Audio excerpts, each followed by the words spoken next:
I'm gonna hit record and we're gonna move right into the final hour of prep today. We got some cool messages planned out for you guys, and my favorite part's coming up here.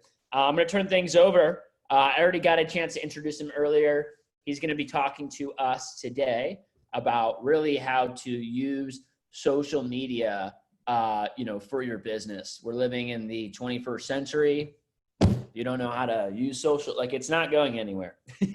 Like I know so many people are like, oh yeah, I wish I would have hopped on Instagram or TikTok earlier, like the social media wave. It ain't going anywhere, ladies and gents. Now platforms might change, that might update, but social media and the presence of social media will always be here. So without further ado, a legend at it.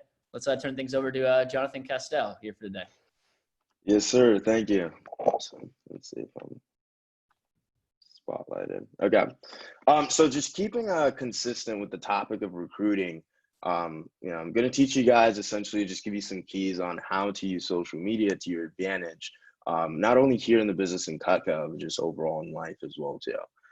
If you don't know, listen, guys, social media activity just nowadays is higher than ever. Okay. I mean, especially with everything going on with COVID, and just, brick and mortar stores closing down and moving, to being online, guys, social media essentially is the place where you can reach most individuals. As data, actually, I was looking at a study earlier. There's data that shows that the number of users for social media grows by 176 million users every single week or every single day. Okay, every second, 12 new users join a social media platform. On the topic, guys, Instagram is actually the largest growing platform to date right now. As of 2018, I believe, Instagram had over 1 billion monthly active users. That's 1 billion. Guys, just put this into perspective. That's 1/8, actually more than 1/8 of the world that is on this platform in a month. Okay, so you can reach a large amount of individuals, and that's the truth. And that's the value that you have to get from social media is understanding that you can reach a broad amount of people. Guys, digital platforms essentially have become a part of everyday lives. I mean, for example, you guys as users, I'm sure, expect to see your favorite brands, influencers, celebrities, so on and so forth on these social media platforms. So it's crucial as an entrepreneur of today to understand, just how to leverage social media integration, whether that's to build a brand, to drive sales demand, communicate vision with buyers, and of course, in our case, recruit as well too. So listen, if you're not using social media to make you more money, I think like Mr. Evans said, it's the 21st century. You're definitely missing out on something. And there's a huge area of opportunity there. So I'm going to give you some keys to make sure you conquer that, okay? So on the topic of just Instagram as well too, guys, like I said, it's the largest growing platform right now. And essentially, it's getting to the point where your Instagram profile equals you, okay? At this point, in a digital age where you're meeting more individuals online, you need to make sure that your profile on the largest growing platform to date represents the version of you that you'd like future employers, connections, recruits, etc. To see. Okay, guys, nowadays jobs search you on Instagram before choosing to hire you. Okay. What is that? Okay. I can actually list some, actually this summer, multiple times, I would get off of a PR call with somebody as well. And then literally like 10 minutes later, they'd like a picture on my Instagram profile or start following me. There's times where I've been interviewing individuals, and after the interview, they're following me on Instagram. And here's the thing, that was a small amount of individuals that actually chose to follow and engage. But I'm sure the large majority of other individuals, after they got that PR call, went through the interview, or before training, went and looked up on my social media platform.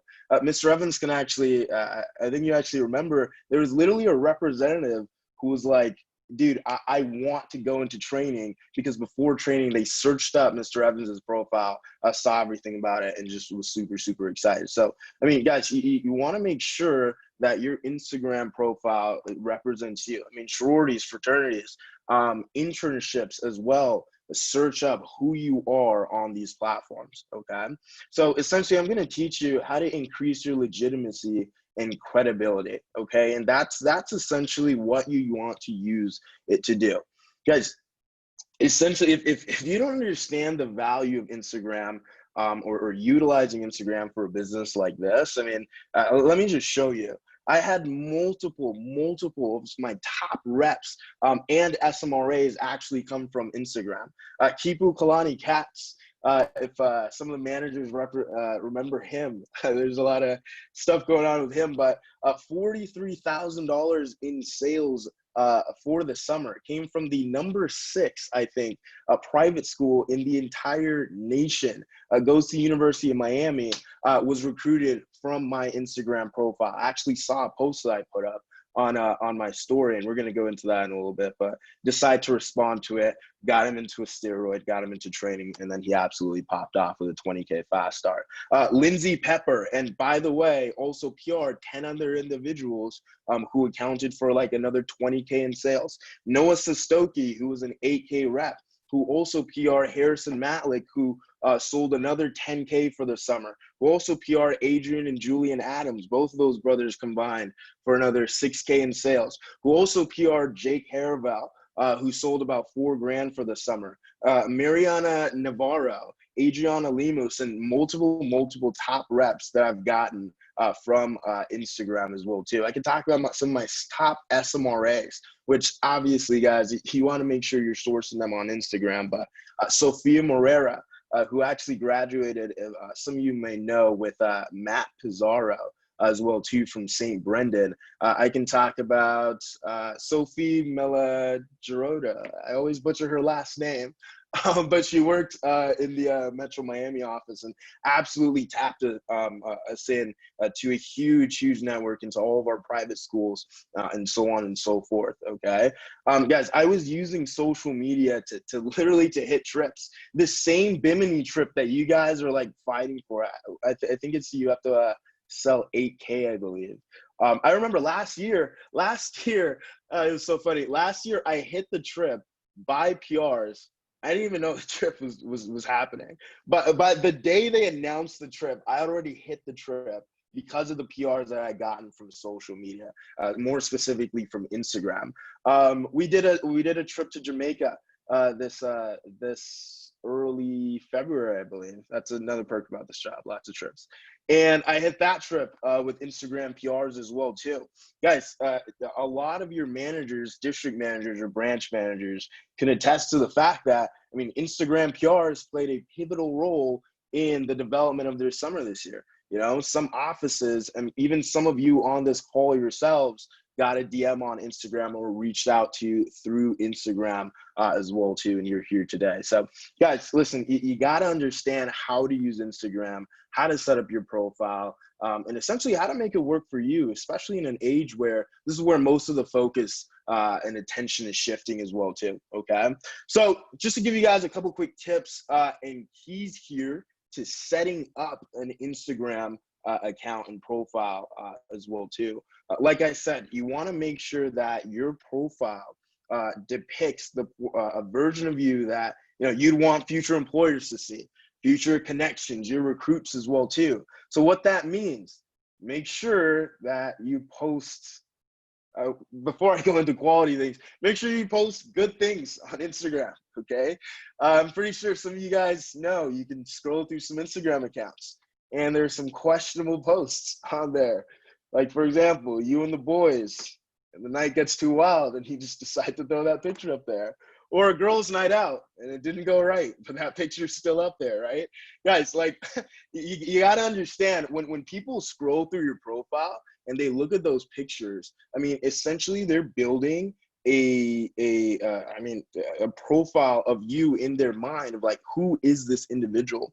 And I mean, if you want to be going after your top reps, your sharp reps, okay, reps that come from the top private schools in your area, you know, you want to, like Mr. Evans was talking about, you want to be that individual who can recruit reps that are sharper than you.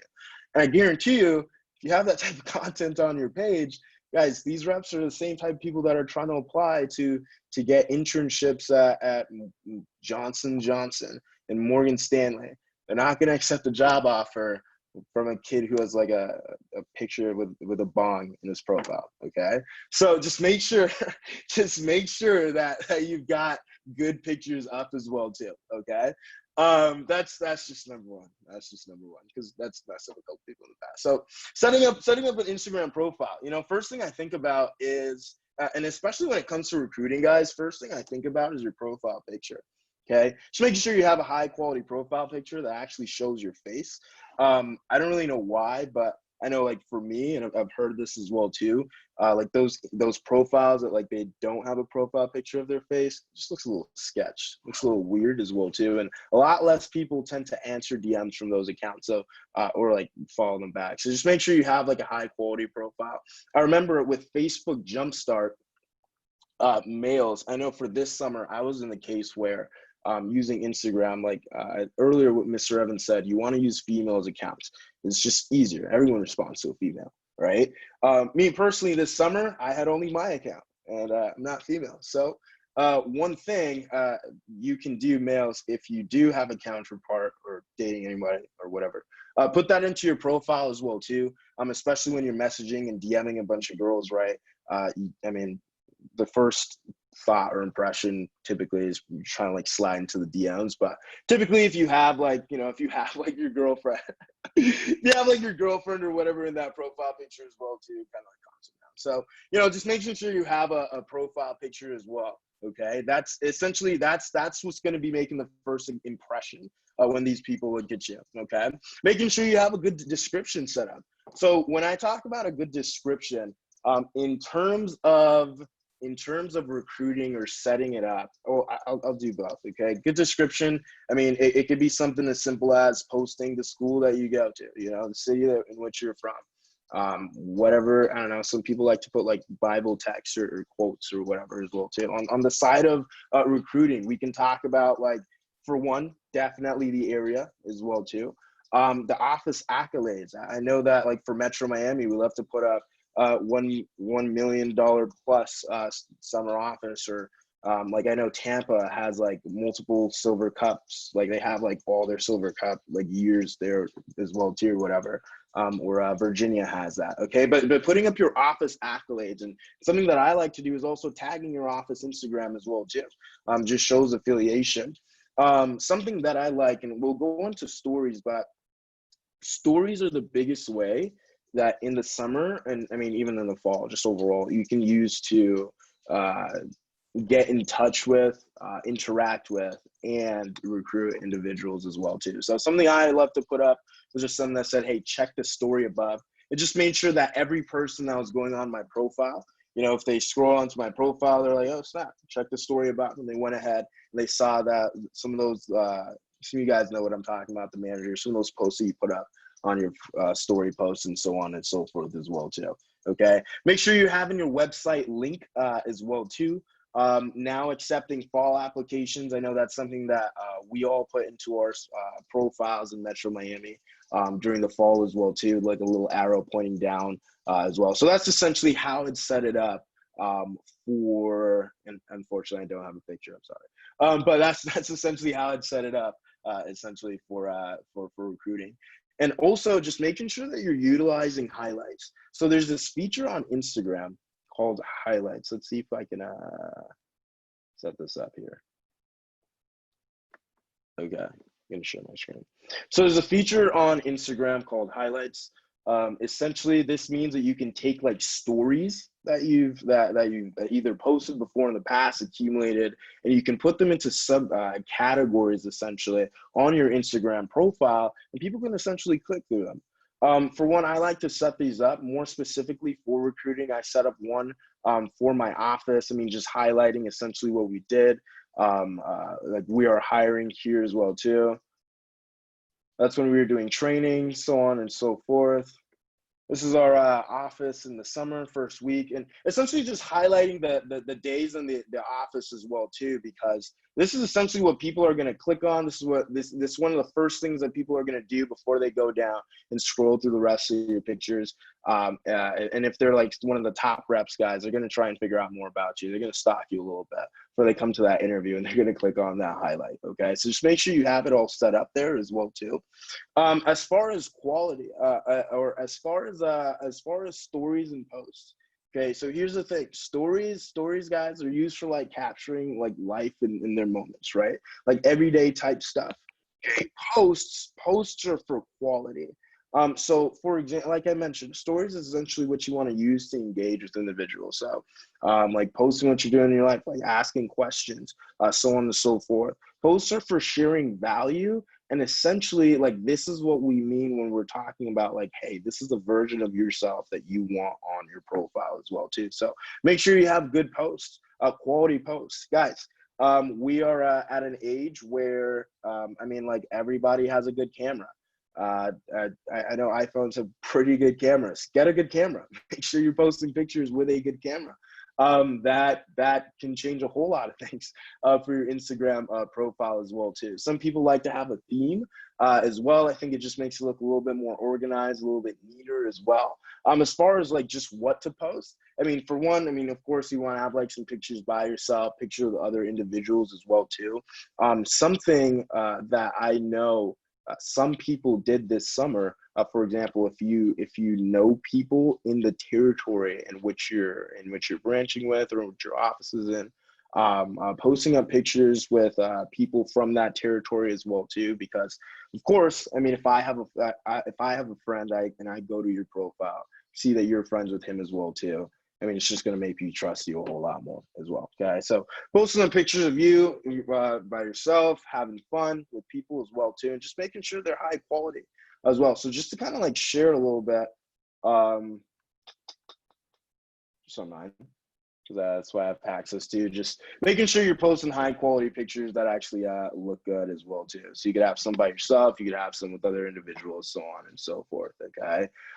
Next thing, guys, is just building a following. Okay, building a following. So this is what we're talking about when we. Whoops. Okay. So building a following, guys, this is how you increase legitimacy and credibility. Right? So guys, first of all, people. So this is a psychological thing. Okay. People tend to do what other people do. Okay. People tend to follow other individuals. Okay. If a massive amount of people are typically doing one thing, you're more inclined to go ahead and do that thing. Okay. The same thing works. The same way is how it works with Instagram followers as well too. If there's a profile that has a massive amount of followers, you're more inclined to trust that profile, and also probably even follow them as well too. Because a massive amount of followers shows that, hey, a lot of individuals trust this person or like this person for some reason, and that just overall increase your credibility and legitimacy. So I think, a starting point, like what Mr. Evans said, 1,500 followers. Doesn't really have to be anything crazy, but I think if you can start to build a following, one thing, and I know it may be hard to do, especially if you don't know your territory, but this is something that I just started doing as well too, from long before, actually, like right after Olean. I just started friending a bunch of people in my territory, and building up my Instagram followers with a bunch of people in the territory that I was going to branch. Because I mean, realistically, those are the individuals I want to be advertising to as well too, right? And as I was doing that, my followers were accumulating. When they go to my profile, it just makes me look more legit. Versus having 7,000 plus followers, versus if I was going to go ahead and shoot him a DM, like a guy just trying to slide into their DMs with like 100 followers, right? So it's just a different amount of legitimacy and credibility in there as well too. Okay, and just how do you build a following? Okay, just a couple quick tips just on how to build a following. For one, you can use. Well, they're so good. But for one, you can use like hashtags that are relevant to your posts as well too. Hashtags essentially help the post get out there as well. So people subscribe to different hashtags, and when you post things on hashtags, it shows it to more individuals. They like your content, they'll go ahead and follow you back. Another thing is, like I said, following other individuals. And there's three types of content that people will follow you for. Okay. So here's the thing. You're either posting these three types of content, or you're just very, very attractive. Those are usually like the two sides of the coin on Instagram. You're either like extremely attractive and people just want to follow you regardless of whatever you post, or you're posting like one of these three things, okay? And that's either funny content, stuff that's funny. Do you make people laugh? Now that doesn't mean that, like, you know, you're like a meme account or something like that, but do your captions make people laugh? Do you bring people joy in your stories or whatnot? Okay. Do you bring people value? Okay. Or do you bring people motivation? One thing, if you check out like Mr. Evans's profile, you read through some of those captions, you want to go ahead and like build $1 billion business, right? And that's why so many people follow him as well too. And Ace weekly podcast. So do you bring people value and motivation as well too? And or are you informational? Like, are you giving people informational pieces of content that they can use in their daily lives? Okay. Overall, it's just, do you bring people value, and are you someone that people actually want to follow? Okay. So just to kind of tie everything back up, and in closing the talk, guys, you know, number one thing that I want you to take from this is that nowadays, especially guys, especially with everything that's going on with COVID and everything, everyone transferring and shifting online, social media, like learning how to master and use it to your advantage, it easily will be one of the most valuable things, valuable skills rather, in the upcoming years. I mean, it's safe to say that, you know, along with, you know, your resumes, employers will start also asking for your, so I mean, some of them already do, but start asking for your social media accounts to also vet you in other ways as well too. So you want to make sure that your profiles, your depiction online is something that you want future employers, recruits, connections, so on and so forth, to see as well too. Okay. A couple quick things, guys, especially just in this business, with just the fact that there's a whole lot less being able to recruit in person. We're going to be recruiting a whole lot more online. And so Instagram is the platform that we are going to use. No doubt about that. Okay. So make sure you guys have your Instagram profiles up to date. Make sure that you look like someone who's professional but fun. If you have some of those pictures I was talking about in the beginning, just archive them for now, at least. Okay. Not telling you to delete them, but it's probably not best you have them up there as well. Make sure you start building your following, building some type of legitimacy and credibility around your name as well too. So when you're reaching out to people, they know that you're legit, they trust you and who you are. Make sure you're posting out some quality content, guys, using a good camera as well too. And overall, just make sure you're bringing people value so they can continue to follow you as well too. Andrew, I think you had your hand up. Are you done? Oh yeah, I was just wrapping up. Cool. All right, awesome. Thank you, Jonathan, for chiming in there. And again, like, guys, I can't stress how important this is to, like, this is one of those things where, look, like, some of you all will take this seriously and some of you all won't, and that's fine, but it will impact your success in a positive or negative way next summer. You know, in previous years, we used to have a program called the Facebook Jumpstart Program. It would involve you, like, literally adding and friending. Like, it just required like literally a couple hours every week, all spring long, just adding people on Facebook. And the cool thing is you don't have to do that anymore. So it's one less thing that you have to do to train and prepare.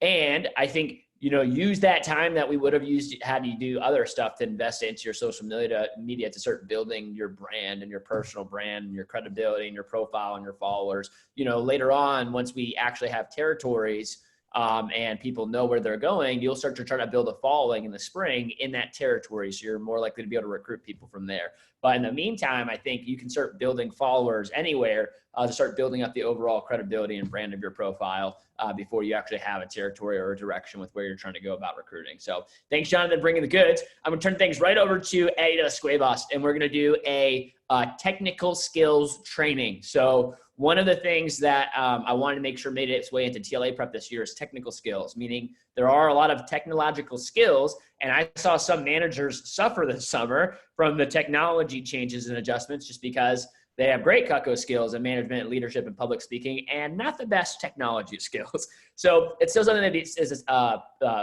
needs to be important. We're going to go over things like spreadsheets and stuff like that here coming up in the future. Today's is something most people should be pretty familiar with, but I want to increase your skill set level a little bit at it because I think there is higher levels of this too. So Eddie's going to be giving us the goods on how to use and rock the Zoom platform that we're all sitting here running this call on right now. So take a couple notes and we'll wrap things up with my last message here for today.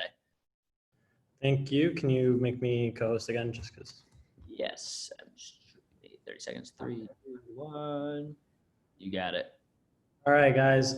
So many of you are already familiar for the most part with Zoom. This is going to be really straightforward. And it's going to be a quick message. So engage. All right. With that, we'll get into it. So when it comes to understanding Zoom, all right, some basics, some advanced. Going over the basics. I'm going to first talk on settings and meeting features. Okay, so how do you then create your PMI and what does that stand for? Ease of access for everyone. How do you get literally 85-year-old Miss Jones that has, never actually done anything on the internet before to still be able to get onto Zoom without a problem? And then chat settings for creating and controlling engagement. So I'm going to move on over to the actual, I'm going to go to Zoom. So these are perhaps some features, and Rob and Alex know this especially very well because after training, I got really excited as I learned more and more about Zoom. And when you really learn how okay, I'm just going to get into it. All right, so you log in. If you haven't signed up yet, sign up. It's free. You have up to 40 minutes for free if it's you and 2 or more people, but if it's just you and 1 person, it's unlimited and it's free. If you even have 1 person hop on, so it's a third or more, the countdown will start, even if they hop off. So be mindful. All right, so you log in and then you'll be here. So this is gonna be your account, right? So if this is the main home page, you're gonna go to your account. All right, you can do a lot with Zoom, but first I want to talk on meetings, okay? If anyone's ever been on my Zoom account or joined my Zoom meeting, can anyone tell me what my Zoom or what my PMI is or what my meeting ID number is? Anyone remember it? 7.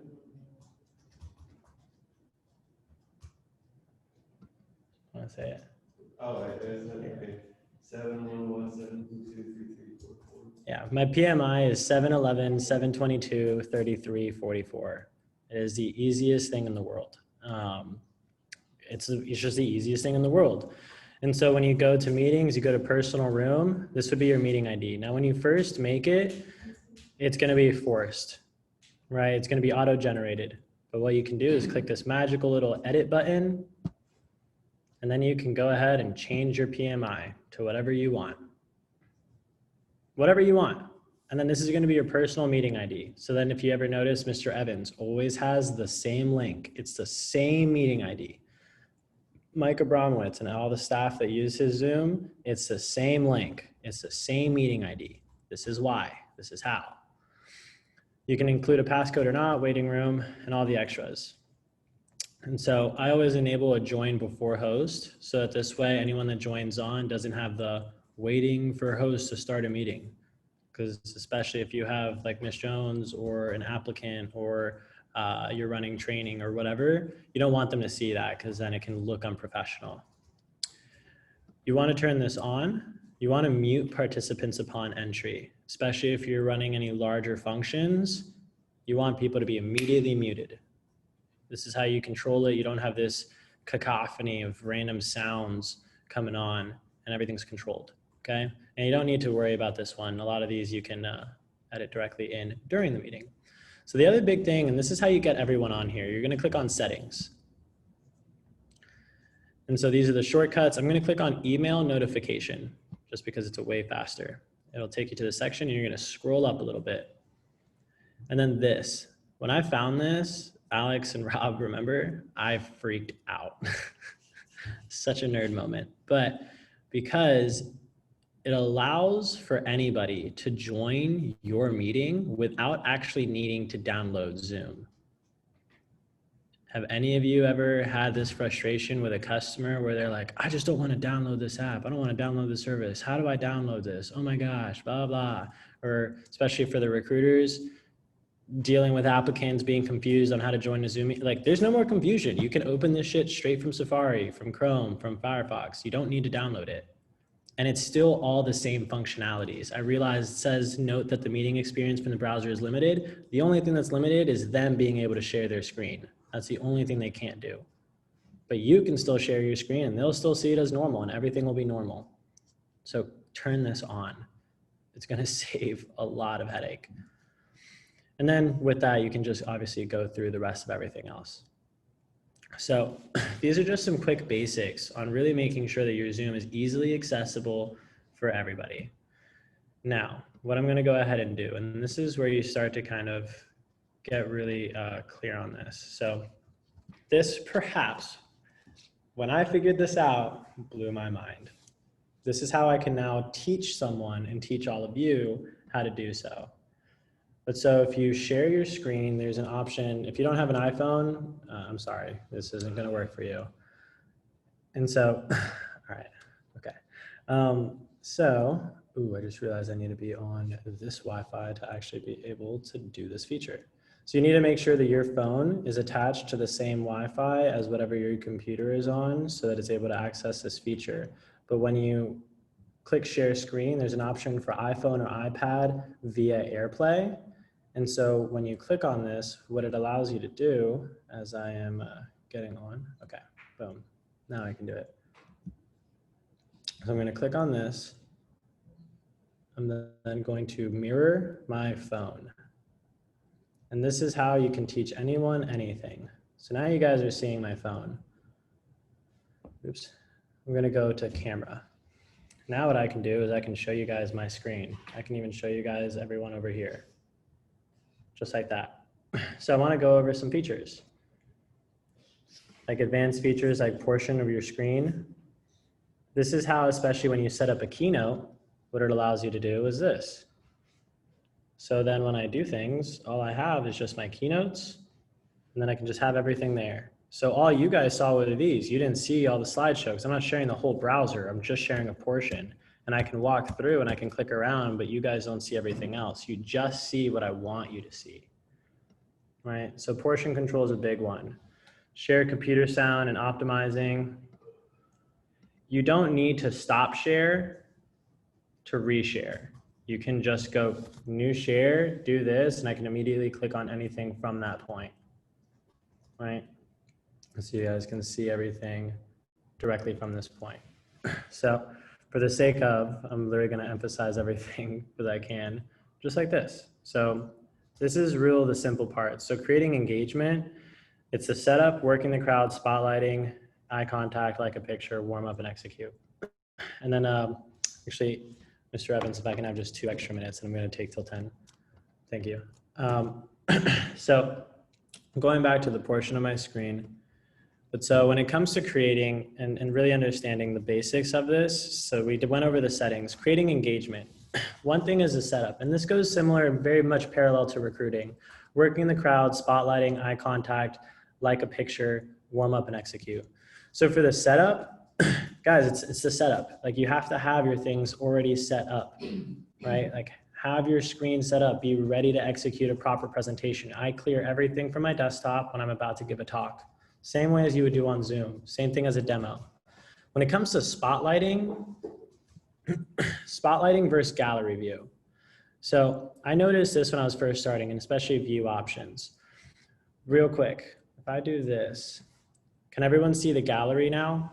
Everyone sees everyone? Okay, so some shake, some yes. Okay, now what I can do is I can unspotlight myself, and then I'm gonna re-spotlight myself. Now everyone can only see me, right? This is how, especially when you're going through anything, people will generally stop, people will generally, like they're going through anything, they're gonna go to a gallery view. I'm like, no, no, no, I need your focus. So I will unspotlight myself, and then I'll re-spotlight myself to force everyone to have me on the screen. Forced it. Then what I can do, and this is a new feature, you just have to update your Zoom. Now I can have Mr. Evans right next to me. I can run training, so I don't want people feeling inclined to use the gallery view, and I can go ahead and put Rob on. So it's the three of us now. And then I can go ahead and I can grab Jess. And now I'm gonna put Jess on here with me, right? And so now it's the four of us. So everyone's looking here. And this is how I'm actually curious, does everyone see all four of them right now? Or does everyone only see Eddie? I just see it. I think it might be something on my settings, Eddie, for Zoom. I think it has to be updated. Okay, that's good. So this is an update then. This is an update thing. This is cool. So then I'm gonna emphasize to all you guys, you need to go ahead and update your freaking Zooms. All right, check this out. So I'm gonna go ahead and show you guys how do you update your own Zoom. This is a key part. Zoom is always improving. They're making things way more functional for everybody.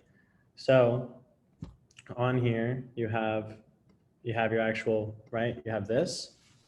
You just go to your profile, check for updates. And I know I need an update. So next I can do an update. So this way it'll control it for everybody. If it's the first time you download it, you automatically download the most recent update. But so like being able to show up to 49 people on one Zoom. This allows you to do a lot. So definitely update your Zoom. And so now that I know that not everyone can see that, so this is good food for thought for training next week. All right, and so now I know. And so with that multi-spotlighting and creating a front row is especially what I'm doing. Working the crowd. This is a concept, and just to put it real simple, working the crowd, right? If you notice, I say different names as I go through this. Like Anthony, what's up, man? Good to see you. All right, hi Maya. What's up, Bryce? How you doing, man? All right, Sebastian, I love the SLC background, dude. Alex, the man that PR'd me, love you, dude.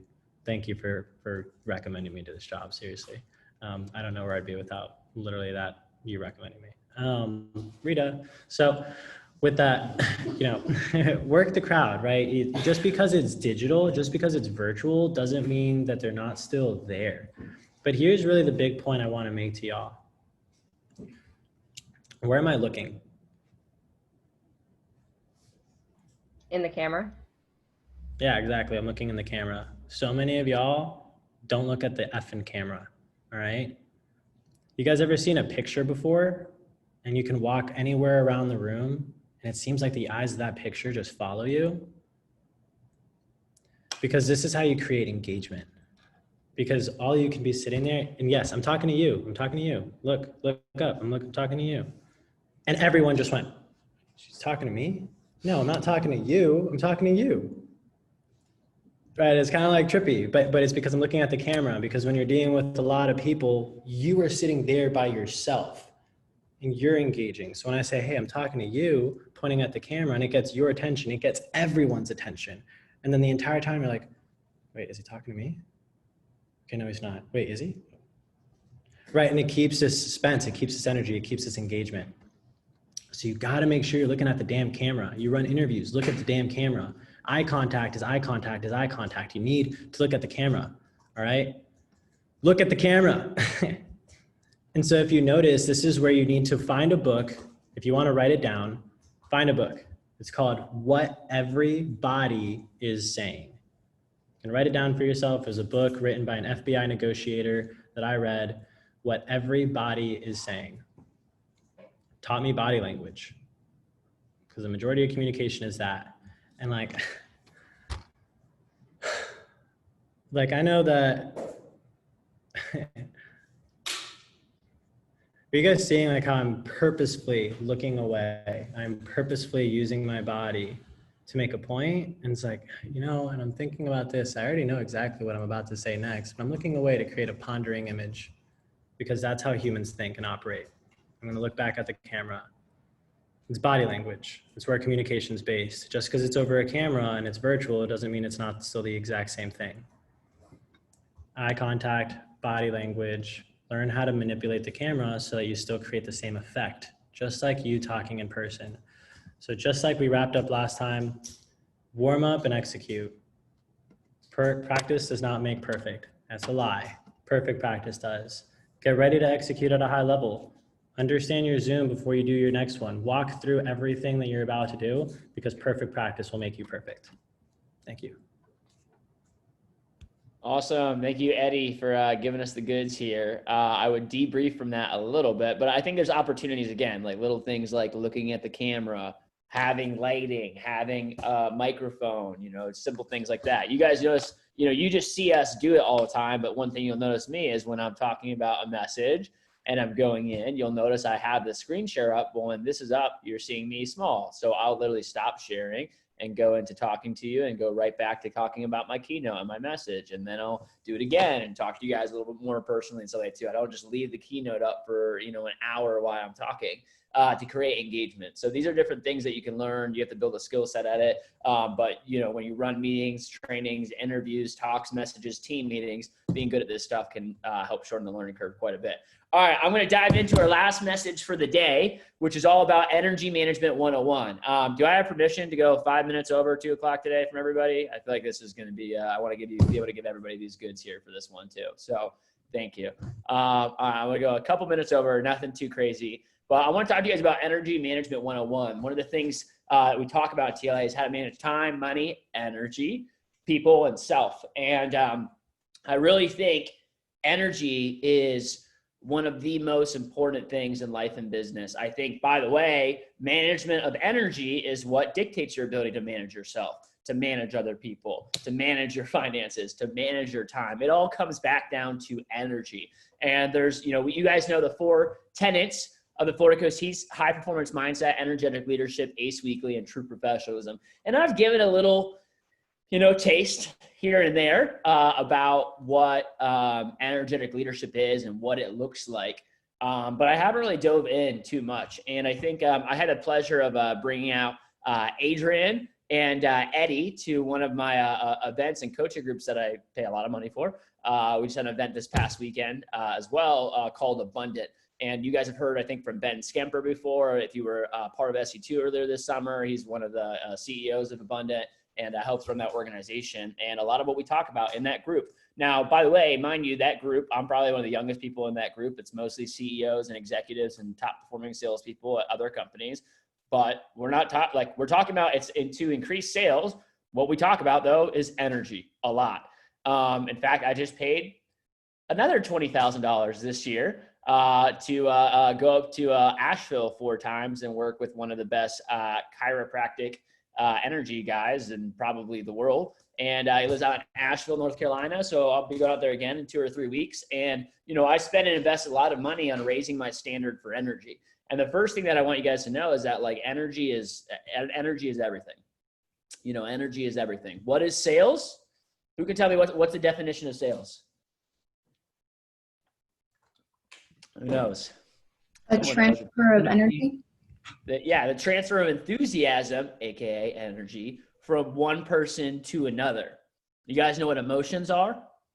You want to know what emotions stand for? It's energy in motion. That's emotions. It's energy moving through your body is emotions. Everything is energy. Sales is energy. Selling someone on the job, selling someone on Cutco. Again, it's an emotional decision. So what needs to happen is there needs to be some transfer of energy from you to somebody else. And usually it's in the form of excitement or enthusiasm, but that's a form of energy. Your ability to lead, and you guys have heard me talk about this before, but leadership is not a title. It's not a position. You don't become a leader because I put you as an assistant manager or an office or because you're a branch manager now. That doesn't make you a leader. What makes you a leader is the person that's able to lead the energy in the room, in the space, even if it's virtual. Ben always talks to me about this a lot of times. And this is probably going to confuse some of y'all a little bit. But he says, hey, the person that's like, whoever breathes the deepest is the leader in the room. Whoever is breathing the deepest is the leader in the room. And what he's really meaning by that is the person that's breathing the deepest is the one that's the most calm, cool, and collected and has the most access to the most energy. They're most likely the leader in that organization or in that room. And even if they're not the leader, they're probably the one leading that energy of that space. And so energy is everything, guys, in sales and business. Having more energy on a daily basis can really transform your life, and it will. You know, having lower energy on a daily basis will make literally every single thing that you do harder. Going to the gym's harder. Meeting with clients is harder. Getting your homework done is harder. Having good relationships with your wife or kids or mom and dad or family is harder when you have less energy. And guess what? Everything is easier with more energy. You know, everything is easier with more energy. And people are always like, I remember for years, Marley Lewin, she came into my office one time and she's like, yeah, Andrew, I'm just going to make the joke. I'll just say it. She's like, yeah, Andrew, honestly, when I first met you, I thought for sure you were just like, you know, doing lines or something like that in the back the whole entire time. You were so wired. And I can't believe I just said that, but I did. And obviously that's not the case, but she like literally thought that because she's like, this guy has too much energy. This is not even possible. Like he's not a real human being. You know, like this is, he's doing something, you know, but I'm always juiced up. I'm always jacked up. And by the way, I'm not always like that 24/7. I do a lot of things that help me physiologically get into better energetic spaces. Before I hop on calls with people, I have pre-call exercises that I do to make sure that I'm showing up in a place that is present, engaged, and able to bring the most energy to the call, and be able to support that person in whatever way that they need it. Energy is literally everything in your business and your organization and in your life. And so if I can help you guys, like, and here's the other thing too, is that there's a range of energy. You know, I am at probably what I would call in my life, like the highest energy. And they say you get like worse energy as you get older, but I've gotten better energy every single year of my life. And I'm at probably one of the highest states that I've ever been at. But that's because I've been working on this and actively doing stuff for years now to work on my energetic and physiological state. Versus in college, you know, I would have probably told you in college I felt like I had a lot of energy. And, you know, there are certain things that, you know, I used to do in college that I think what people don't realize is that, like, it's kind of like, it's like described like if you've, I don't know what the best example is. Look, you guys know, if you've never experienced something, it's kind of like love is something you have to experience. You can describe love, but it's different to actually be in love than it is to like talk about love or try to describe on a paper. Like to describe an emotion that you've never felt. If you've never felt, like, what does it feel like to be frustrated? It's like, it's kind of hard to explain like emotions, right? And those are energies. And so for the same thing, it's like, you're kind of blind. A lot of people think they're at one point and you might be here energetically, but you don't realize that, like, you're like, oh, I'm not here, but I'm here. But you don't realize that there's like 20 levels above that. You also don't realize that, like, and people that have gone through depression or other things too, like you might feel shitty. There's shittier places to feel. You can feel even worse. And there is a wide range. And most people's actual energetic capacity is like this, you know? So they don't even know what's down here. They don't know what's up here because this is the highest they've ever been to. You know, I remember like in college and stuff like that too, when I used to drink or party more and stuff like that too. Like I just would like feel like crappier and I wouldn't even be aware of it because that was just like my standard. Like it was just kind of like every day I kind of felt like that, you know? So it was like I didn't really feel much difference. You know, now, like if I have like 2 or 3 beers, I'm so aware and present about my energy that like I feel it so much more the next day, which is why I stopped drinking a lot, you know, in recent years, pretty much at all, because I'm like, yeah, it's just like not really worth it to me because like energetically, I do so much work to preserve my energy. So it's like, I realize how much shittier I feel after I do that stuff. And I'm so much more aware of my energetic state. So I'm going to talk to you guys and introduce a concept called energetic leadership. And basically you need to know is that there's kind of 4 levels of energy. Okay. There is energy poor, energy neutral, energy rich, and energy super rich. And I'll kind of describe each of these and you might think about where you are yourself and like also like who are types of people that you know. Okay. Energy neutral. I'd say this is where most of, look, 90% of the world is operating right here. Somewhere in between energy neutral and energy poor. That's the vast majority of people in our country. Okay. Energy neutral means you're not providing energy for other people. You're also not taking energy. So let me start off maybe with energy poor.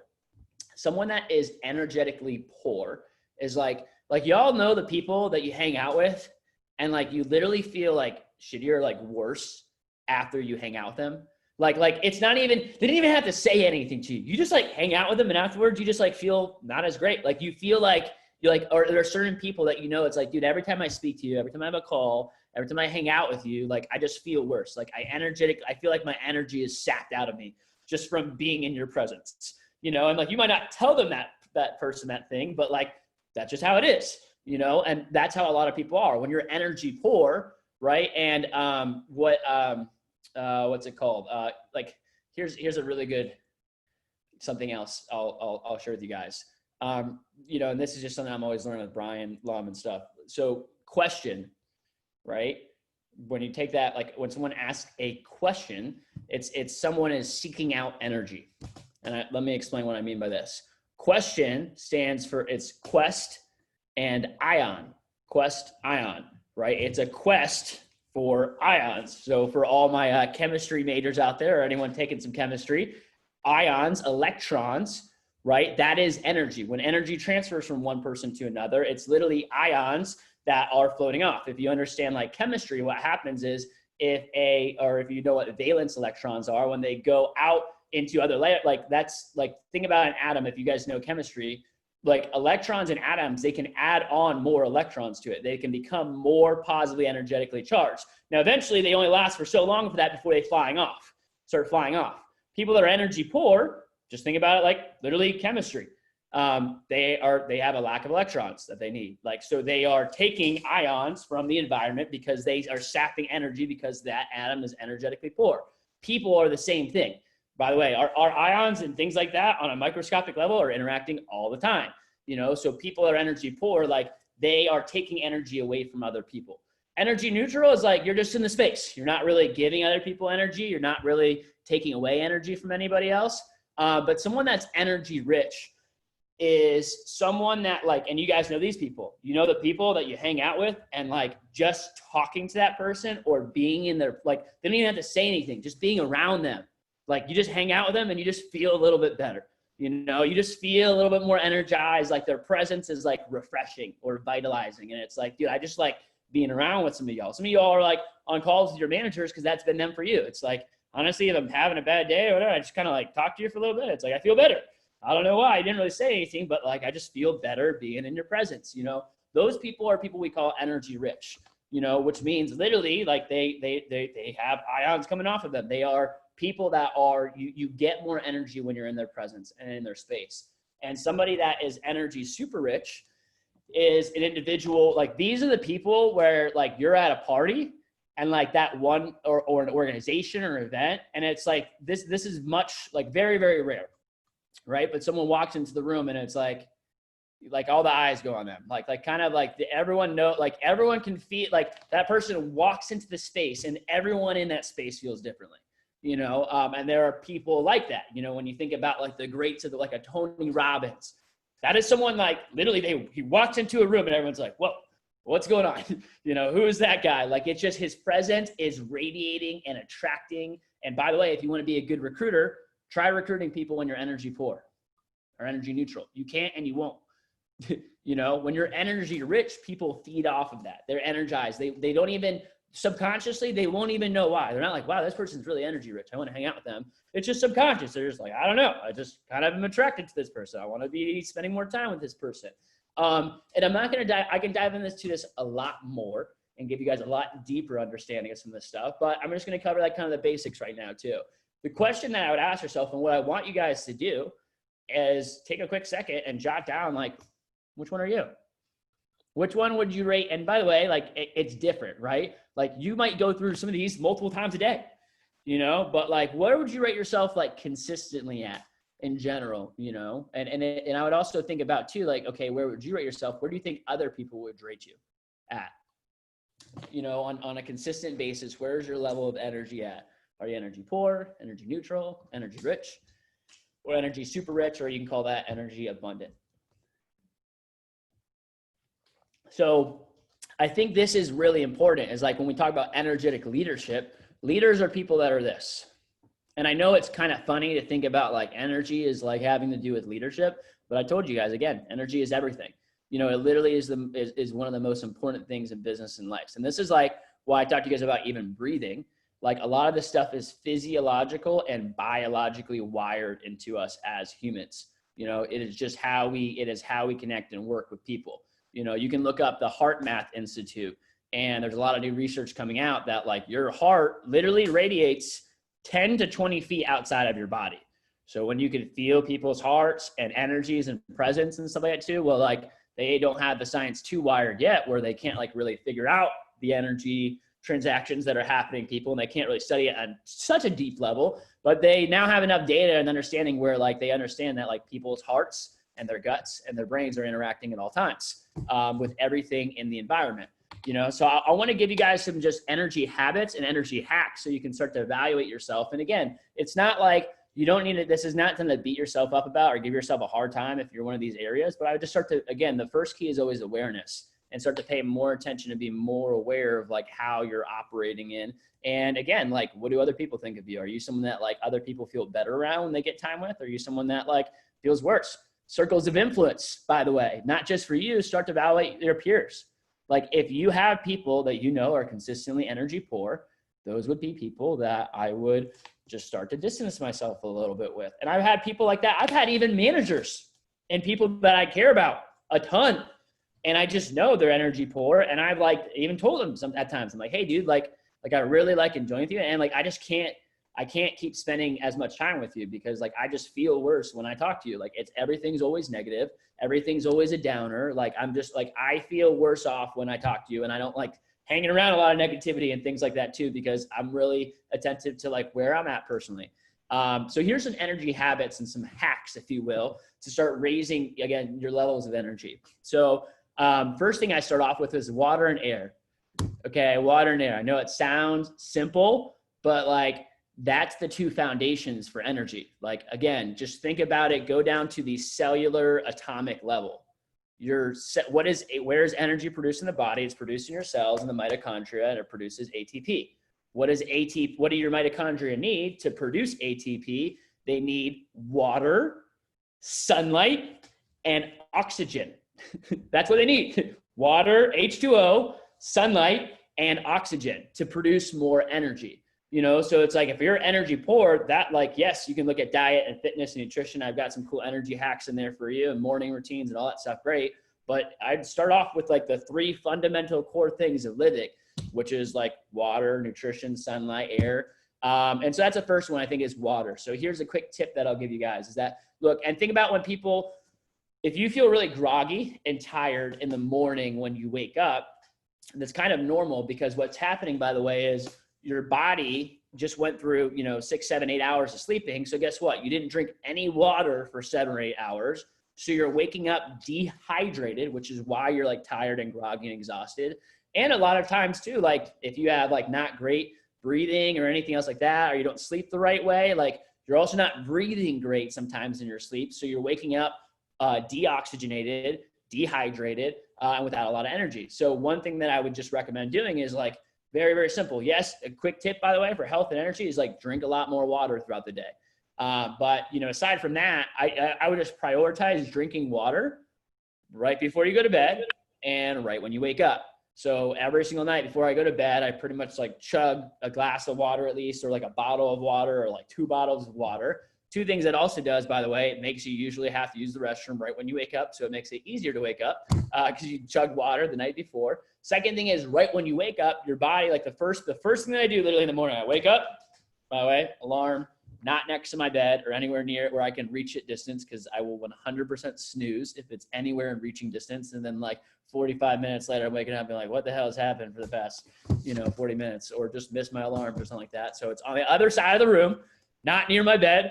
Also, your phone emits radiation too. Just look up some studies on it too. So it's literally always near us. Maybe it's a good time to just give yourself a little distance, maybe when you're sleeping, I don't know. Anyways, so chug water right before you go to bed. And then the first thing I do when I wake up is I have like a cold, like Yeti or something like that filled with water, or I just have something in the fridge already ready that I just walk out there and like literally like while I'm still trying to figure out like what the hell is going on for the day, the first thing I'm doing is chugging water. And I would do that just to get your body hydrated too. That will improve a lot of energy. Second thing is air, breath work. And I know it kind of sounds funny. It's like, hey, breathing, whatever. It's like, so it sounds like people like put in this category of like woo-woo stuff. But I mean, it's like that the only reason you're alive is because you're breathing right now. When you stop breathing, you die. It ain't that weird to breathe. Okay. It's like the only reason you're living and alive. And it's like the one thing we all share in common as humans is that we're like breathing, and that's what makes you literally alive. So one of the first things that you can do is just like I wake up and I'm very stuffy, I'm very congested. So, I might do a little like workout or fitness or something to get that cleared up, but I do breath work. And you could just look, I'm not going to spend too much time going into it today, but you can just look up breathing exercises. Someone that has a great breathing exercise that if you've been on my alliance, you've done before. His name is Wim Hof, WHIM HOFF. He's also known as the Iceman. He climbed Mount Everest in his flip-flops or like in sandals and shorts. He's been submerged under ice up to his neck. He basically can like manipulate his own body temperature. The guy's incredible. He's like a monk. And, but he has this breath work that you can do. You can look this stuff up online. I do that most mornings when I wake up. There's something called SRI, which is something I don't even know what the abbreviation is for. There's a lot of different things you can look up out there. I'm not going to give you guys a bunch of breathing exercises today. You can do your own research, but like even just taking a minute, chug your water and just taking like 4 or 5 deep breaths, to kind of get things started and get your body like oxygenated before you start the day. It will clear your mind. It will allow you to take in more energy. All that can be some good stuff. Another quick little morning routine tip, by the way, is like brush your teeth like right away when you wake up. So put your phone on the other side of the bed, chug some water, take in a couple deep breaths, and then go brush your teeth. The mintiness in your gum apparently is supposed to like wake you up a little bit more too. So like while you're groggy and thinking about should I go back to bed and sleep for like 20 more minutes, just like do that and you'll probably be awake after that. Exercise and fitness, okay? And look, like this matters. And I'm not going to sit here again. I'm not going to go too much into like exercise. I think there's an abundance of resources for people to go out there and find if you want to start exercising. But I know for a lot of you all were athletes in high school and now you're not in college and you don't like do exercise anymore. And like, I get it. Cause like I've done that. I've been there. I've done that. And like some of you all like want to like be like bodybuilders and stuff like that too. So it's like, you either go to the gym for an hour and a half or you just don't go at all, and what I want to encourage you to do too is like, hey, maybe you have some big fitness goals and that's awesome. But also like you can just do fitness just for health and energy. You don't need to go to the gym and work out for an hour and lift up a bunch of weights. Like just literally like 20 minutes, 10 minutes of exercise and energy is better than anything. Like even if I don't have the time to work out, like I'm at least going to go and like do some push-ups or do like a couple quick like yoga stances or something to just kind of like some jumping jacks outside. Like I want to get the blood flowing. Again, the blood, like you'll have more energy before you start the day. So just doing even 5 or 10 minutes of exercise can be make a monumental difference in like the way that you show up for the day and stuff. If you have more time, like you can look up, like I do a lot of 20-minute on mornings where I'll get 2 a days and I work out in the afternoon, but like in the morning, I'm just starting off with like 20 minutes of yoga or something else like that too. And you can look up like a YouTube video and watch that stuff there too. But I recommend doing some exercise in the mornings or just getting some exercise to improve your overall energy level. I don't think this one comes as much of a surprise or a secret to anybody that you will have more energy if you're physically fit. If you are out of weight or out of shape and overweight, you are going to have less energy. Your body literally requires more energy just to carry all that and to burn fat and do everything else every day than it does to keep up and maintain a healthy fitness and metabolism. Next thing is diet and nutrition. So again, I could dive into all this stuff, and we'll probably have a couple other energy series in this. I could dive into all these ones for literally 45 minutes if we wanted to, but diet and nutrition, I would just eat, don't eat junk food, eat healthy foods, eat things that are organic and again, try it. The less manufactured stuff that you can eat, probably the better. The less actual real foods that come from the earth and not in a box or a carton or a bag, you'll probably have more energy. I think here's a couple quick, I'm gonna just give you guys 3 Ds on diet and nutrition. Number 1, people number one, the number one thing why people like gain weight is sugar. It's just sugar. That's like I literally don't pay attention to pretty much. I'm not even like I don't even have a diet. I have very, very loose, restrictions on it. I just pay attention to how much sugar I'm taking. Like a lot of y'all don't realize, like if I showed you physically how much sugar you consume on a daily basis, you'd be disgusted. Like y'all like there's 50 something grams of sugar in a Coke can. A lot of you, I don't think understand and have ever rationalized how much that actually is. That would be like the can's only this small, but the amount of sugar is like this whole bottle. Like 50 grams, if I pour 50 grams, you guys know those sugar packets, those are 1 gram. Imagine you go to Starbucks and someone has their coffee and you just see them at Starbucks and they just go one at a time. And you see them take 50 sugar packets and dump it in. You'd be like, this is disgusting. What is this person's problem? Well, guess what? That's how much sugar is in most of your lattes at Starbucks. And it's how much sugar is in like a can of Coke or soda. And some people have more than a couple of those on a daily basis. Then you add on all the other sugar. Like literally the amount of like daily sugar content that most Americans have is around 300 grams. That's about, I could take 4 platefuls of sugar and just dump it out onto all the plates. And that's how much sugar people are consuming. And it's like, I don't like not eat sugar and just go 0 sugar diet. It's just like, I'll choose what I want to take the sugar on and just be a little bit more aware, have a little bit like reduced stuff and just pay attention to that. That's number one. Number two is like, hey, just watch macronutrients for diet. I don't really pay attention. I don't have like a strict diet, like you can go on a diet, but like, I don't really follow that rigorous. I just pay attention to the macronutrients on the back. How many grams of protein am I consuming? How many grams of carbohydrates am I consuming? How much, greens and fruits am I consuming and how much sugar? I just look at the macronutrients and track that. Great apps. You can just go in the app store, just type in the word macro, and there'll be literally like 20 to 50 apps in the app store that you can track and just watch your macronutrients just to kind of pay attention to it. You don't even have, by the way, just paying attention to your macronutrients will probably change a lot for you. Like you don't even need to come up with a diet. Just like look on the back of shit before you eat it, plug it into an app for like a week and just kind of track your macros and a lot will probably begin to change. Third tip is just intermittent fasting. Pretty sure Alex is doing this right now. Pretty sure Eddie's doing this right now. I'm doing this right now. I haven't eaten anything yet today. Just drinking some coffee and water. I honestly don't eat my first meal most days till like 2 or 3 o'clock.